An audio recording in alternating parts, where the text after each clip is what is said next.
Hi, Mystery Recapped here. Today, I'm going to explain an American survival film called Frozen. Spoilers ahead, watch out, and take care. The movie begins at a New England ski resort on Mount Holliston. Three friends, namely Dan Walker, Joe Lynch, and Dan's girlfriend, Parker O'Neill, have come to the mountains for a ski trip. Dan and Joe are childhood best friends who go on a ski trip every year as a tradition. Most of the time, Joe flirts with a female ski lift operator to get cheaper tickets, but this time a man stands in her place.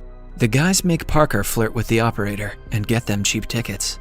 While she is at it, Joe complains about Dan bringing his girlfriend to a boys-only trip. It is evident he is not very fond of Parker. She doesn't even know how to ski, so Joe thinks it wouldn't be as fun. Dan apologizes, saying that he thought bringing her would be okay because they would get to bond.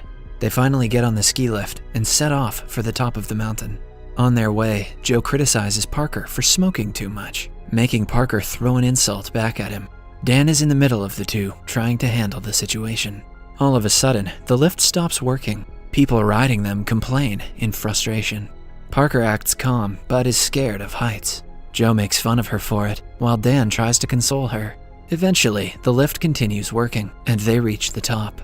While skiing, Dan and Joe are unable to have fun because of Parker being slow. She falls down every few minutes, annoying Joe even more. At night, they are back from the mountain and are staying in a resort. The boys talk over pizza about the failed trip. Joe suggests the two of them catch the last lift to the hilltop and ski like they used to. Parker overhears their conversation and apologizes for ruining their trip. Dan feels bad for her, so he asks her to join them again. Parker wants to stay in their room, saying she doesn't enjoy skiing anyway, but Dan insists. So, the three of them repack their gear and make their way to the lift. Just as they reach there, the operator turns the lift off. He is the same man who Parker had flirted with to get the tickets. The group asks him to let them go one last time, but the man laughs at them, saying they didn't even pay the full price the first time. Moreover, the lift is closing because of a storm, so they cannot turn it back on. The operator is absolute about not letting them go, but accepts when they offer him an extra $100. The group sets off on the lift, looking at the people below, skiing excitedly. Meanwhile, a coworker approaches the lift operator and tells him about the next week's schedule. The operator retaliates, saying that he will be off work at his brother's wedding the next week. He leaves the coworker at the lift to talk to the manager. Before leaving, he informs him that 3 people are still on the lift, so he shouldn't stop it until they come back. A while after the operator leaves, the man sees 3 people climbing up the mountain. He assumes that the people are the ones the operator was talking about and stops the lift, unaware that Dan, Joe, and Parker are still on it. At first, when the lift stops, the group thinks it is just a minor inconvenience. Joe yells in frustration, but everyone at the lift station has already left. Moreover, the temperature is dropping by the second, making the group shiver in the cold, despite being warmly dressed. They talk about worse ways they could die to keep them entertained, unaware of what is coming for them. They stay there for a few minutes, but start to panic when the lights go out. Now, they know that the lift didn't stop because of a malfunction, but someone has stopped it deliberately. They start to yell, hoping someone will hear them. Parker freaks out, saying that no one knows that they're here. But Dan believes that the lift stopped because of some power outage, and they will be rescued soon. The couple begins to argue in a moment of panic. Parker suddenly remembers that it is Sunday, and the ski resort won't open until next Friday.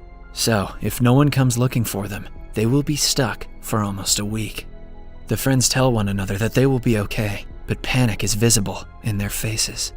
Sometime later, Joe has to pee, but with no other way, he puts the metal bar up and pees off the lift.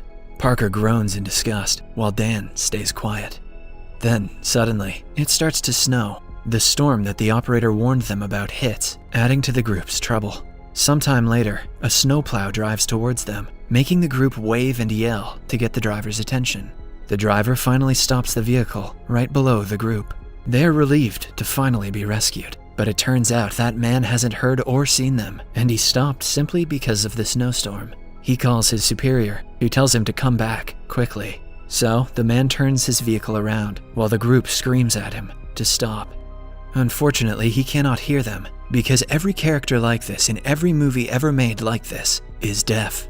They throw their skiing gear at the man, but he doesn't notice them and eventually leaves. Sometime later, Parker takes her gloves off to smoke, but they accidentally fall off the lift. Now, the only way out for the group is for one of them to jump. Dan volunteers to do it and believes he will be fine since the ground is covered in snow. Genius. Joe tries to stop him, saying that they should wait till the morning, but Dan is adamant. Parker and Joe both repeatedly insist he quit. However, Dan throws his snowboard to the ground and jumps off the lift. Immediately upon hitting the ground, both of his legs are broken. The other two ask him if he is okay, but he only hears mumbling for a few seconds. Dan is horrified to see bones protruding through both of his knees. Now, there is no way he can make it down the mountain to get help. Parker throws her scarf at him so he can use it to stop the bleeding, but it lands on top of a tree. Wow, these kids are useless. Joe then makes a ball out of his scarf and throws it at his friend. It lands nearby, but when Dan tries to reach it, the bone protrudes out even more. After tying it around his legs, Dan asks Joe to pull himself up on the suspension cable to get to the nearest support tower. The towers all have ladders in them, which Joe can use to get downstairs.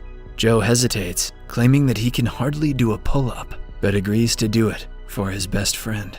Just then, they hear growling nearby. A pack of wolves have smelled the scent of Dan's blood and are coming his way. Dan freaks out and yells for help, inviting the wolves even more. Joe gets on top of the lift but slips back into it because of the icicles. Just then, a wolf appears right in front of Dan and growls at him. Dan stays frozen, scared to do anything. Parker throws her snowboard at the animal and makes it go away. However, soon, he is surrounded by a whole pack of them. Dan realizes there is no way he can survive now. He asks Joe not to let Parker look down as the animals surround him. Joe holds Parker's face, crying as the creatures devour Dan.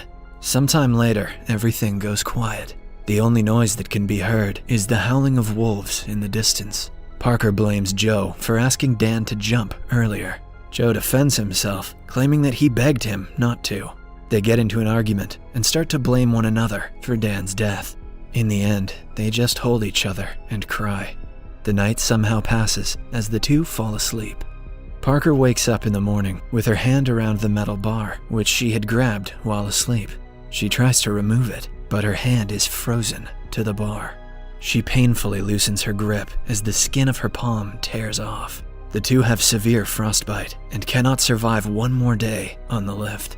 Joe suggests he try getting to the support tower again, but Parker wants them to wait for a few hours and see if someone comes looking for them.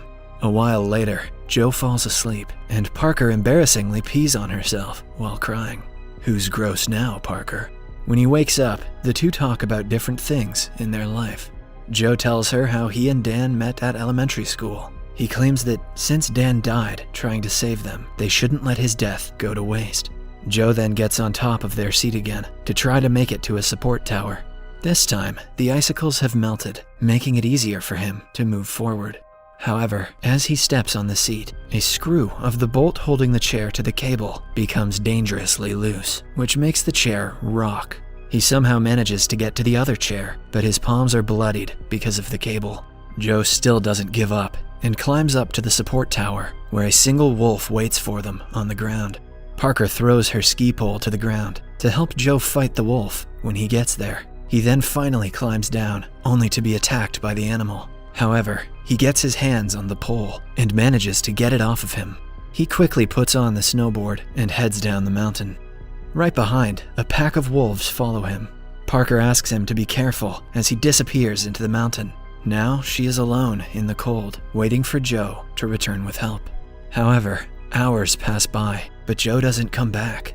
Parker knows that the wolves must have gotten to him, but she still hopes for his safety. She stays there till the following morning, but he doesn't return.